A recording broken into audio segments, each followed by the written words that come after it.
When Governor Baker abruptly closed all non-essential businesses and told us to stay home, how are you motivated to reach out instead? Like everybody else, I was really worried about myself and my family and my business here and what was going to happen, and the sky is falling, and it was really scary. And then I noticed, the restaurants starting to go through the same thing and having to shut down. And I saw one of them, Diane at the Minuteman Diner, was posting on Facebook that she had kind of pivoted to try to make something work. So she was doing a lot more takeout and doing these big family style trays of food. And that kind of lit the light bulb in my head. And I was like, wait a minute, what if we can get people sign up for a shift, go buy food from Diane or from Peppers or from Ken's or a million different places in the area, and bring it to one of the local hospitals to feed these, healthcare workers. It was serendipitous because I saw her post. It was that frustration of, I got to do something. I'm a person that has to, I have to be active. I have to be doing. And I was like, what can we do? How do we move the needle? How do we do this? It was totally grassroots and just enthusiasm. It is to serve as a bridge between helping the restaurants and the local mom and pops and the healthcare workers. We are in essence just a bridge. We're connecting people here that need support and love, and they've always supported us. And the healthcare workers on the other end who need the food and the fuel to keep them going.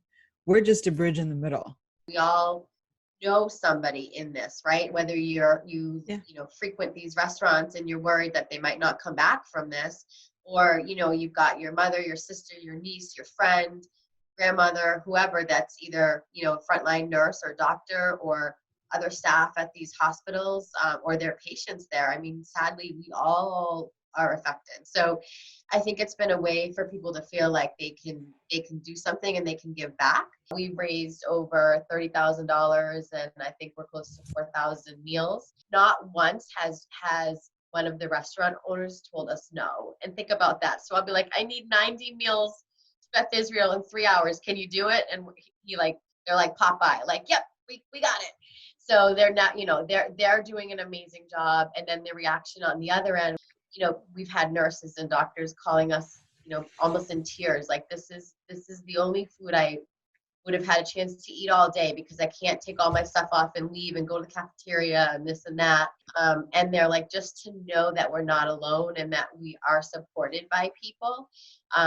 It's just been amazing. So it really is this, I'm going to say like win-win-win, because it's the local restaurants, like I already said, it's the healthcare workers, and then it's also the community. So people from Westford to Bedford to Billerica. I got a check in the mail from Connecticut because they have a connection to somebody locally. What's amazing is that the first people to say, how else can we help? What more can we do? Are the restaurants. So when we say, we want to help you, here's an order of 50, they're like, all right, you know what?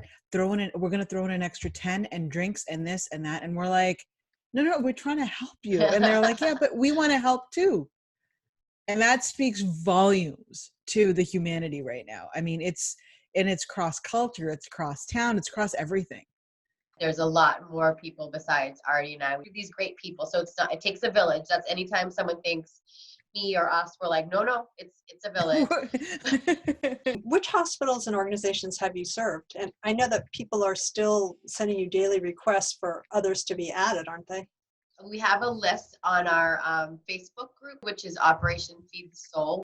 The roster is at least 23 strong. So got Winchester, Beverly, big ones in Beth Israel, Mount Auburn, Boston Medical, Children's, Salem. Tufts Medical, we're just starting up with. We've hit a bunch of the Harvard vanguards, the Melrose Hospital, the Marlborough Hospital, and in Leominster, the UMass Hospital. This weekend, actually, we're going to also hit up some of the labs that are doing the testing work. We've also been able to provide food to the post office, the fire department, the police department, EMTs. We have provided food to them as well. We really need to get the word out even more as the requests expand. We're only as good as the donations that continue to come in, frankly. And most importantly, how can people donate or get involved? Financially is certainly extremely helpful and always needed. They can Venmo Suzanne-Kohler, Koller -1. People, if they are not on Venmo or they're not comfortable with that, they can mail a check to my office. And then, some people can't donate financially, and we completely understand that. It's a tough time. So that's where the beautiful, boots on the ground, if people want to volunteer to drive, they can ping us on the Facebook group. It's been unbelievable, the outpouring of people that want to drive, that just we want to help. Can we just do the pick up and drop off? Call me, pick me. The other two things that have spun out of this, which we're also equally proud of, is this amazing woman here in Bedford named Deborah Ann started making snack packs. And now she has her whole own separate Facebook group, connected with ours. The snack initiative that Deborah Ann is leading is called the Snack Pack Project. She's got over 40 people, and they've done like thousands of snack packs. So, so those are being delivered whenever possible along with the meals. And then the other thing was, this came right from the hospitals. This is going to be hard, but they're so heartbroken for the patients because, as you all know, they cannot have any visitors, no friends, no family, nobody. And then even when the doctors and nurses come in, my friend's a nurse at Emerson, and she said, we come in looking like aliens. They can't see their faces. And it's really isolating. So they said if people could make cheerful get well cards and encouragement cards, that they would hang them up in their rooms. So we've had hundreds and hundreds of cards left.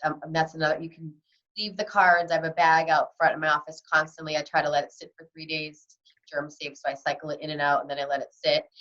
But that's a way that families have gotten involved. So I'd say more than half the cards are made by children.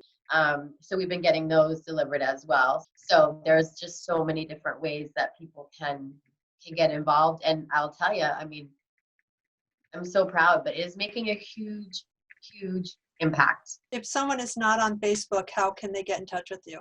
My cell phone number is 617-799-5913, or they can email me at suzanne@suzanco.com.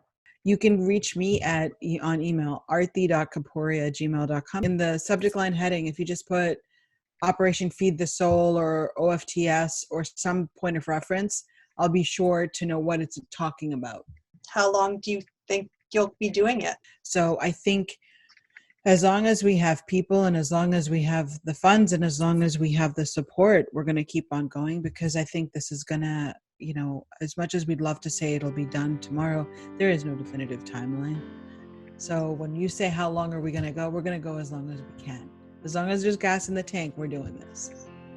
But we're asking people to put more gas in our tank if they could, so that way we can keep on keeping on.